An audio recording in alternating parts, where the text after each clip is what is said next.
Hello everyone, एक बार फिर से आप सभी का हनी बी पर बहुत बहुत स्वागत है। तो आज हम बात करते हैं दीपिका मैडम ने जो नया अपना एक बिज़नेस शुरू किया है कपड़ों का, उस पर बात करेंगे। और ये करनी ही चाहिए क्योंकि जो हमारी तरफ से उनके अकॉर्डिंग नेगेटिविटी गई है कमेंट के जरिए कुछ लोगों के द्वारा, हम उन्हीं पे आज बात करेंगे।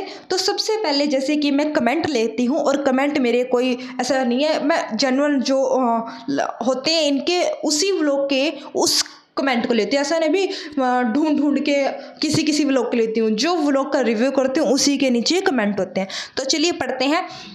इतने एटीट्यूड के साथ बिजनेस नहीं होता है। आगे देखिए, और इस पे आप ये भी देखना इस एक कमेंट के नीचे कितने लाइक हैं और कितने रिप्लाई है। इससे एक ओपिनियन भी पता चलती है कि लोग भी क्या सोच रहे हैं। We loved your vlog but genuinely your first outfit was 0 out of 10। Please improve your dressing sense. अगला कमेंट पढ़ते हैं। Deepika only asked in her vlog, आप लोग बताइए कैसा लगा, and when viewers give your honest feedback you called them jealous and haters. Seriously. आगे पढ़ते हैं। 99% comment are negative still they said, बस कुछ लोग। और आप देखना लाइक भी कितने लोगों ने इस बात को किया है। आगे देखते हैं। बहन, फर्स्ट ऑर्डर वीडियो पर एक भी अच्छा कमेंट नहीं था बिकॉज ड्रेस बेकार बनी थी, तो तुझे इनकरेज किसने लिया? अब एंड स्पोर्ट की तो बात ही छोड़ दो, एंड यू सेइंग कुछ लोग वेरी बैड। भाई, और ये एक व्लॉग की बात नहीं है, मैडम ने फर्स्ट व्लॉग में जैसे उन्होंने सॉन्ग बताया तब तक ठीक, तो उसके बाद जैसे ही फर्स्ट ऑर्डर का वीडियो आया, उसके बाद नेम रिवील का वीडियो आया, और कल जनाब का सॉरी टू पार्ट से आया है ना। तो इन तीनों में ही 19.9% नेगेटिव ही कमेंट थे और एक तरफ आते। और नेगेटिव कमेंट का मतलब उनकी तरफ से नेगेटिव, लोगों ने तो अपना एक जेन्युइन ओपिनियन रखा था ड्रेस के बारे में कि ड्रेस अच्छी नहीं है। नेगेटिव कमेंट का मतलब होता है जब आप पर्सनल किसी पर अटैक करते हैं और वो वैसा कुछ हो ना, है ना। ये नेगेटिव कमेंट में काउंट ही नहीं होते, ये एक जेन्युइन ओपिनियन दी थी। अब मैं बात करती हूँ इसके जो बिजनेस है ना उसके ऊपर। सबसे पहले तो आप में से बहुत सारे लोग आजकल ऑनलाइन शॉपिंग करते होंगे, जैसा कि इनका बिजनेस जो है ऑनलाइन है। अब हम मीशो से, फ्लिपकार्ट से, शॉप्सी से, जितने भी प्लेटफॉर्म ऑनलाइन वाले, वहाँ से कुछ भी सामान मंगाते हैं। कपड़े हो, घर का कोई सामान हो, किचन का हो, कुछ भी लगा लो, है ना। सबसे पहले हम पिक्चर देखते हैं जो भी हमें देखनी होती है, उसके बाद तुरंत हम थोड़ा सा नीचे स्क्रॉल करके रियल रिव्यू देखते हैं, रियल इमेज। दो तरीके की इमेज होती है। एक, जैसे कोई मैंने रेड कलर का कोई ड्रेस देखा, जब वो रियल इमेज में देखा तो वो लाइट सा दिख रहा था, थोड़ा मैरून सा कलर में आ रहा था, या फिर और ज़्यादा डार्क आ रहा था, ऑरेंज कलर का आ रहा था। तो जो पिक होती है कई बार वो ऐसे दिख जाती है क्योंकि वो लाइटिंग के कारण इतनी अच्छे से दिखा दी जाती है, पर जब वो रियल में आती है तो वो बिल्कुल ही डिफरेंट हो जाता है। जो हमें कलर चाहिए अगर उससे 19-20 भी शेड हो जाता है तो हमें वो पसंद नहीं आता। रियल इमेज हम चेक जरूर करते हैं, जो रियल कमेंट होते हैं, लोगों ने क्या इसके बारे में ओपिनियन दिया, कपड़ा कैसा है, क्या इसमें से कॉटन का है, ये 100 तरीके की हम उसके रिव्यू पढ़ते हैं। उसके बाद हम उसको ऑर्डर को दे देते हैं, चलो भी हमने कर दिया ऑर्डर डन। फिर हमारी डिलीवरी होगी ना, उसके बाद हम अपने हाथों से भी देखते हैं क्योंकि सबकी पसंद अलग अलग होती है भाई। उसके बाद भी अगर हमें नहीं पसंद आता ना कपड़ा, हम 200-300 का भी मंगवा लें ना मीशो से, वो भी हमें पसंद नहीं आता ना, तो हम रिटर्न मार देते हैं और पैसे भी हमारे आ जाते हैं, है ना। कितनी सेफ शॉपिंग होती है कि हमने कोई चीज़ ऑर्डर की, नहीं पसंद आई भी कर दो। कई बार हम दुकानदार पे जाते हैं ना, अभी मार्केट में जाते हैं, उसके बदले कुछ ना कुछ और ख़रीदना पड़ता है मजबूरी में, पर ऑनलाइन का ये बेनिफिट होता है कि नहीं पसंद है तो रिटर्न मारो और पैसे वापस लो। फर्स्ट बात, यानी हम वहाँ पर भी अपनी ओपिनियन देते हैं। ऐसे ही भाई, आपने वो ड्रेस दिखाया है, आपके घर में इतनी लाइटें हैं, नॉर्मल घरों से ज़्यादा ही हैं। फर्स्ट बात। सेकंड बात, जिस तरीके से आपने प्रेजेंट किया, लाइटिंग से किया होगा, तो उसकी ग्रेस और अच्छी आनी चाहिए थी, है ना। इतने ब्रांडेड आप कैमरे यूज़ करते हो अच्छे वाले, और आईफोन से शूट हुआ होगा, ऑब्वियस सी बात है, या कैमरा अच्छा होगा, लाइटिंग अच्छी थी, उसके बाद भी उसमें ग्रेस नज़र नहीं आ रही थी बिल्कुल भी। एक कपड़ा होता है ना भाई, इतना प्यारा कलर था यार, लेवेंडर कलर, तो देख के रूह खुश हो जाती है, पर उसमें बात क्या थी, एक तो ऐसा लग रहा था यार पता नहीं सदियों पुराना कपड़ा है वो, उसमें कोई चमक ही नहीं थी कपड़े में, मेन तो चमक नहीं थी उस कपड़े में। एक होता है नया दिख रहा है, एक पुराना दिख रहा है, 2-3 बार धोने के बाद कपड़ा हो जाता है, या तो वैसा दिख रहा था। या हम अलमारी में बेड के उसमें रख देते हैं ना, और बहुत टाइम के बाद निकालते हैं तो उस पर ऐसे बिना प्रेसिंग वाली जो चीज़ें हो जाती हैं ना ऐसे, वो दिख रहा था।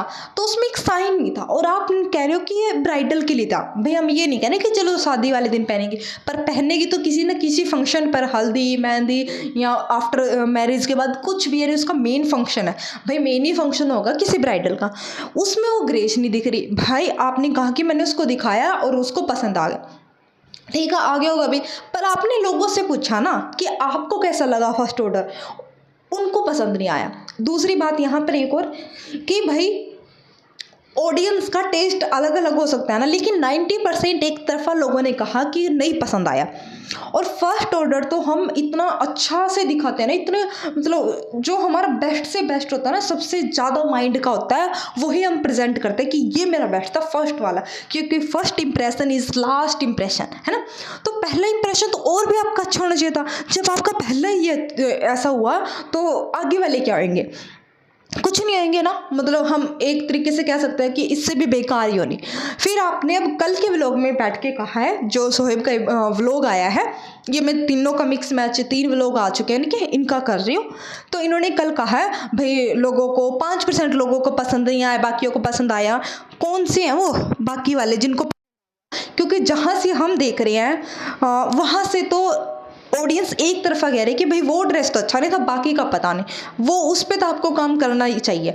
और कुछ लोगों ने तो ये भी लिख दिया कि भाई वो सिला सिलाया सूट था, इसने तो बस गोटा पट्टी लगाई, और गोटा पट्टी का जो वर्क करती है वो सीरियसली बहुत बुरा करती है, इम्प्रूव कीजिए। आपके जो आपने कल भी कहा है कि इसकी हॉबी है खाना, तो अपने खाने से रिलेटिव कुछ एक्सपेरिमेंट क्यों नहीं किया, ये ब्राइडल का ही काम क्यों किया, क्योंकि ब्राइडल का तो दिन यार खास होता है, एक ही तो बार यार खाना तो हम पूरी लाइफ खाते हैं, शादी तो एक ही बार करेंगे ना। तो उसमें इतनी मतलब जल्दबाजी करनी कि 10 दिन में आपने ये नमूना पेश किया है, ये तो कहीं से भी मतलब था नहीं। और आपने कहा कि भाई मैं डिज़ाइनर नहीं हूँ। आपको जब रियलिटी पता है कि आप डिज़ाइनर नहीं हो, या तो आप उसको कोर्स कीजिए या किसी के अंडर कुछ दिनों काम सीखिए, है ना। इसमें कोई आपकी पर्सनैलिटी तो डाउन नहीं हो जाएगी अगर आप कहीं पर, या फिर आपको उस बारे में, उस फील्ड के बारे में पूरी नॉलेज लेनी चाहिए थी, फिर आपने काम शुरू करना चाहिए था। भाई आप अपने जो सूटों पर थोड़ा बहुत गोटा पट्टी कर देती हो, अम्मी के सूटों पर, या आपने उसकी शादी पे किया था रीज़ा, तो आप अपने आप को अगर डिज़ाइनर समझने लग जाओगे तो ऐसा तो नहीं होगा ना। आप अपनी शादी बिगाड़ते यार, उसमें एक्सपेरिमेंट करते, आप अपने घर वालों की शादी में एक्सपेरिमेंट कर लो, तो ये तो कहीं से तुक नहीं हुआ। और अगर आप ग्रेसफुली कमेंट को नहीं ले सकते ना, तो बिजनेस नहीं चलेगा ऐसे, क्योंकि लोगों को भी ठीक है यार 50-50 भी होता है ना, हम कह देते हैं कि पसंद आया, पर 90% लोगों को नहीं पसंद आया, नहीं पसंद आया। इतना हैवी वर्क और गोटा पट्टी आजकल लोगों को पसंद नहीं आता। और फिर कलर भी यार एक होता ना, मैं बार बार कह रही कि चमक नहीं थी उस कपड़े में ब्राइडल के लहजे से। आपने 10 दिन में ये बनाया तो सच में यार, मैंने पिछले व्लॉग में भी कहा था, ये तो 1 घंटे में कोई दर्जी सिल के दे देता। और कितनी भी आप बेस्ट से बेस्ट बाजू पे इतने बढ़िया बढ़िया डिज़ाइन लगा देते हैं यार, पीछे बैक पे और फ्रंट पे इतने बढ़िया बढ़िया डिज़ाइन, यार ये तो कुछ था ही नहीं यार। और फिर कह रहे हैं कि ये उन्हीं लोगों को पसंद आएगा जिसको दीपिका का टच चाहिए। तो भाई ड्रेसिंग के सेंस में ये बिल्कुल जीरो है। एक तो जो ड्रेस का सेंस दिखाएगा ना, फिर मेरे को इसे क्लोथिंग का कुछ करना है, वो अपने आप को अच्छे से प्रेजेंट रखेगा।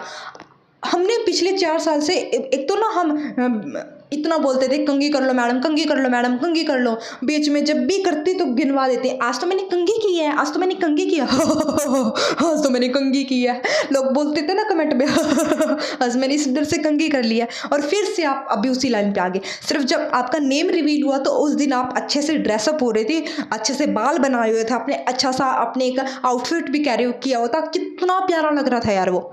और एक तरफ जैसे मॉल में ऐसे एक बार तो इसने दिखाया था गाड़ी में, जब रोहा ने पोटी कर दी तो उन्हीं कपड़ों में खा रही है, पी रही है, पूरा मॉल घूम गए। तो कहाँ से यार ये बिजनेस चलेगा जब आप खुद को नहीं प्रेजेंट कर पा रहे और आप ये उम्मीद करते हो। आप नई नई एक्सप्लोर करोगे, ड्रेसिंग सेंस को खुद पर एक्सपेरिमेंट करोगे तो दिमाग जो है ना थोड़ा और चलेगा, है ना। आप बालों को ऐसे ही बांध लेते, कपड़े ऐसे ही पहन लिए, तो फिर वो दिमाग कहाँ से आएगा। अपने आप को प्रेजेंट करोगे, बाहर निकलोगे, 2-4 और चीज़ें देखोगे ना, हाँ एक नेम रिवील, भाई इनका नेम रिवील में क्या लफड़ा है यार, या तो ये जान के करते हैं। सोच के देखो, पूरा का पूरा इनका मुद्दा था कि हमने नेम रिवील करना है। वैसे तो लोगों को पता चल चुका था DKIN का भाई नेम जो भी है ब्रांड का, पर आप जिस एक पर्टिकुलर सब्जेक्ट पर वीडियो बना रही हो और वही आपने पहले ही दिखा दिया है, पूरी प्रिपरेशन हो रही थी तभी दिखा दिया, और फिर उस पर्दा हटाने का क्या ही मतलब तुक बना, समझ से बाहर था। आप उसको वेरीफाई भी कर सकती थी, चेक भी कर सकती थी, क्योंकि नेम रिवील है भाई, आपने देखना चाहिए था आपका पास्ट नेम रिवील के मामले में कैसा रहा है। रूहान का भी आपने ऐसे ही कर दिया था, वो वीडियो डिलीट कर दिया था, इसमें एडिटिंग तो कर सकती थी ना। देखो भाई, ये व्लॉग डालते होंगे, जैसे व्लॉग डाला ना 10-15 मिनट के बाद हर यूट्यूबर ना कमेंट चेक करता कि कैसा जा रहा है, उसके बाद वो करे ना करे पर 10-15 मिनट के बाद जरूर करता है कि कैसा रिस्पॉन्स आ रहा है। तो इन्होंने देख लिया था कि सब लोग लिख रहे हैं एक तरफा कि हमने पहले देख लिया, हमने पहले देख लिया, तभी उस वीडियो को को एडिट करके दोबारा भी डाल सकते थे, है ना, पर इन्होंने नहीं किया।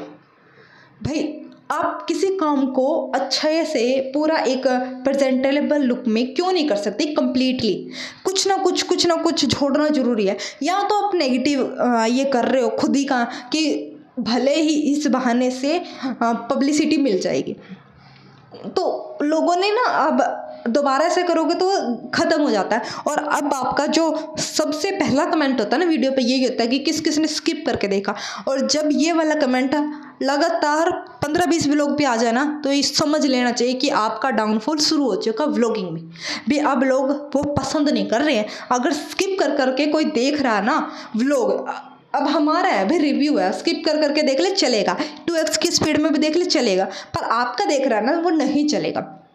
तो ये था इनका पूरा ओवरऑल, और डिटेल में भी लेके आऊँगी, पर अभी मैंने एक अपना जो ओपिनियन था वो दे दिया कि भाई लोगों का काम है अच्छे बुरे को जज करना। ऐसे ही हम आपके कपड़ों को नहीं खरीद सकते।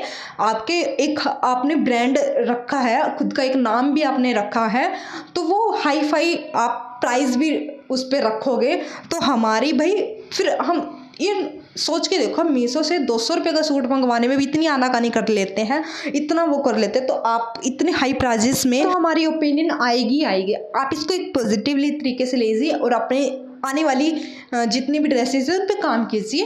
एंड चलिए इसी के साथ मैं अभी इस वीडियो को ख़त्म करती हूँ। वीडियो अच्छा लगे तो वीडियो को शेयर करना, लाइक करना, और चैनल को यार सब्सक्राइब करके जाना, और अपने प्यारे प्यारे से कमेंट जरूर लिख के जाना। और हाँ, अब बिग बॉस शुरू हो रहा है तो हम उसका भी रिव्यू करेंगे, और 1-2 चैनल और है, अब हम उस पर भी थोड़ा सा एक्सप्लोर करेंगे। अब इसकी मुझे डिटेल पूरी थी, अब मैं दूसरे चैनल है जो मुझे लगते हैं थोड़े डिप्लोमेटिक, उन पे भी हम काम करेंगे, और एक मलिक फैमिली है उस पर काम करेंगे, वो तो है मेरी लिस्ट में सबसे ऊपर, और बिग बॉस और 1-2 और हैं उन पे हम काम करेंगे। तो चलिए इसी के साथ मैं इस वीडियो को ख़त्म करती हूँ। कमेंट बॉक्स में अपनी ओपिनियन लिख के जाना। Bye bye.